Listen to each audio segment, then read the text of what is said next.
Shalom Bapak Ibu Saudara-saudara yang terkasih di dalam Tuhan. Bacaan kita hari ini terambil dari Mazmur 85 ayat 7 dan 8. Apakah engkau tidak mau menghidupkan kami kembali sehingga umatmu bersukacita karena engkau? Perlihatkanlah kepada kami kasih setiamu ya Tuhan, dan berikanlah kepada kami keselamatan daripadamu. Penulis him Revive Us Again, yaitu Dr. William Paton McKay, pernah mengisahkan hidupnya bahwa ia terlahir sebagai orang Kristen, bahwa ibunya yang saleh selalu menceritakan tentang Tuhan Yesus kepadanya dan selalu mendoakan keselamatan baginya.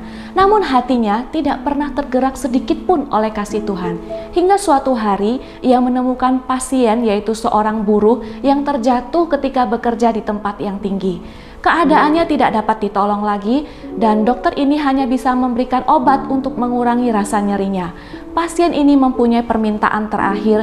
Ia ingin pemilik kosnya membawakan buku yang berharga untuknya. Setelah ia meninggal, Dr. William Paton McKay menemukan bahwa buku itu ternyata adalah sebuah Alkitab. Dan sungguh hampir tidak dapat dipercaya, buku Alkitab itu adalah milik Dr. William yang pernah diberikan ibunya ketika ia masih kecil dan yang selalu dibacakan untuknya. Saudara, William Paton McKay akhirnya menemukan kembali Alkitabnya, dan Alkitab itu pernah ia jual untuk harga yang tidak berarti. Ketika ia melihat buku itu yang begitu lusuh dan yang di dalamnya begitu banyak ayat digaris bawahi, dan setiap ayat itu mengingatkan dia akan kasih Tuhan. Saudara, sejak hari itu William Paton McKay bertobat dan mengasihi Tuhan. Hatinya dihidupkan kembali akan kasih Tuhan dan ia melayani Tuhan.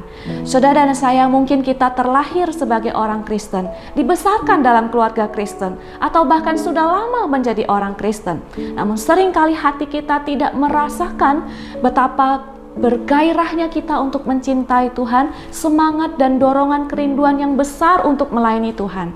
Hati kita tidak tergerak oleh apapun, meskipun kita melihat doa pujian pengagungan dinaikkan, firman Tuhan yang luar biasa diberitakan, namun hati kita tetap merasakan hampa, kosong, dingin.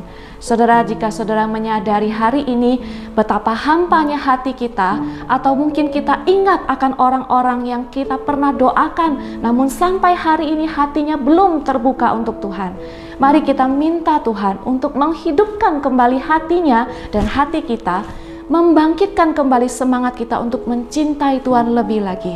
Saudara, biarlah Tuhan boleh memakai segala peristiwa dalam hidup kita untuk menghidupkan kembali hati kita dan hati saudara untuk mengasihi Tuhan. Mari kita berdoa. Saudara dan saya, mari kita sungguh-sungguh berdoa. Tuhan, kami mohon kepadamu, jikalau Tuhan melihat hati kami yang begitu hampa, kosong, Tuhan, Engkau mau membangkitkan kembali hati kami, mengisi hati kami dengan kuasa-Mu, sehingga kami mencintai Tuhan lebih lagi dan lebih lagi. Terima kasih Tuhan, dalam nama Yesus kami berdoa.